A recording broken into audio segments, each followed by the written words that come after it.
తెలంగాణలో విద్యార్థులు మరోసారి గర్జించారు. రేవంత్ ప్రభుత్వంపై యుద్ధం ప్రకటించారు. పెండింగ్లో ఉన్న విద్యార్థుల స్కాలర్షిప్లు విడుదల చేయాలని బీసీ విద్యార్థి సంఘం కదం తొక్కింది. ఇందిరా పార్క్ దగ్గర పెద్ద ఎత్తున ధర్నాకు దిగింది. బీసీ విద్యార్థి రాష్ట్ర అధ్యక్షుడు వేముల రామకృష్ణ ఆధ్వర్యంలో జరిగినటువంటి ధర్నాకు BRS MLC Dasoju Sravan, Rajya Sabha MP R Krishnaiah, మాజీ BC commission chairman Vakulabharanam Krishnamohan సంఘీభావం తెలిపారు.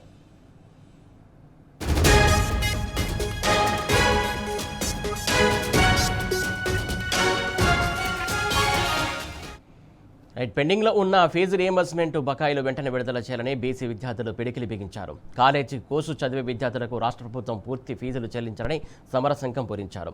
ఫీజు నియంత్రణ చట్టాన్ని అమలు చేయాలని, విద్యార్థి శాఖకు ప్రత్యేకంగా ఒక మంత్రిని నియమించాలని డిమాండ్ చేశారు. దరఖాస్తు చేసుకున్న ప్రతి విద్యార్థికి గురుకులాల్లో సీటు ఇవ్వాలని కోరారు.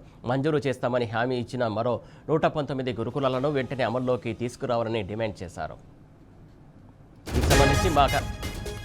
దీనికి సంబంధించి మా కరెస్పాండెంట్ ఉదయ్ అందిస్తారు. ఉదయ్, చెప్పండి.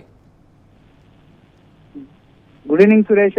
తెలంగాణ విద్యార్థి లోకం కూడా ఈ ప్రభుత్వంపై పోరుబాట పట్టేందుకు గలం విప్పారు. దీనికి సంబంధించిన ఇప్పటికే విద్యార్థులు అనేక అవస్థలు పడుతుంటే ఈ కాంగ్రెస్ ప్రభుత్వం మాత్రం నిమ్మకు నీరెత్తనట్టు కూడా వ్యవహరించడం పట్ల కొంత అసహనానికి కూడా గురవుతున్నట్టు మనకు కనిపిస్తా ఉంది. ఇందులో భాగంగానే ఈ రోజు వేలాది మంది విద్యార్థులు తమ స్కాలర్షిప్ ను వెంటనే విడుదల చేయాలని డిమాండ్ చేస్తూ బీసీ విద్యార్థి సంఘం రాష్ట్ర అధ్యక్షుడు వేముల రామకృష్ణ ఆధ్వర్యంలో ఇందిరా పార్క్ లో పెద్ద ఎత్తున కూడా ధర్నా నిర్వహించారు. ఈ ధర్నా కార్యక్రమానికి పలు పార్టీల నాయకులు కూడా మద్దతు తెలిపారు. బీఆర్ఎస్ పార్టీ నుంచి MLC Dasoju Sravan, Rajya Sabha MP R Krishnaiah, మాజీ BC commission chairman Vakulabharanam Krishnamohan తో పాటు అనేక మంది కూడా ఈ ధర్నాకు కూడా సంఘీభావం తెలిపారు.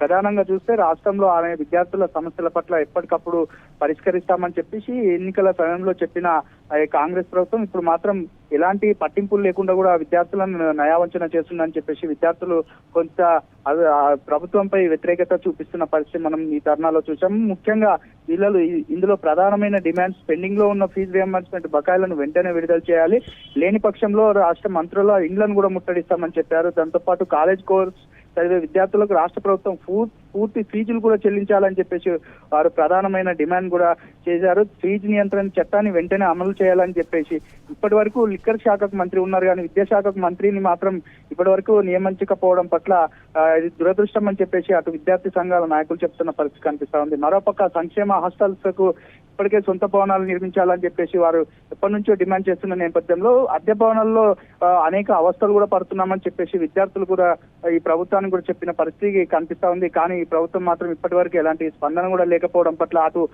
అద్దెకు ఇచ్చిన నిర్వాహకులు కూడా ఖాళీ చేయాలని చెప్పేసి అద్దెకి ఇచ్చిన వారు చెప్పడంతో విద్యార్థులు ఎటుపోవాలో కూడా తెలియని అయోమయంలో ఉన్నామని చెప్పేసి వారు చెప్తున్న పరిస్థితి కనిపిస్తా ఉంది. మరోపక్క దరఖాస్తు చేసుకున్న ప్రతి విద్యార్థికి గురుకులలో వెంటనే సీటు ఇవ్వాలని, లేని పక్షంలో కూడా మేము ఈ సెక్రటరీకి ముట్టడిస్తామని చెప్పేసి వారు చెప్తున్న పరిస్థితి కనిపిస్తుంది. మరోపక్క రాష్ట్ర వ్యాప్తంగా మరో 119 గురుకులాలను వెంటనే మంజూరు చేయాలి.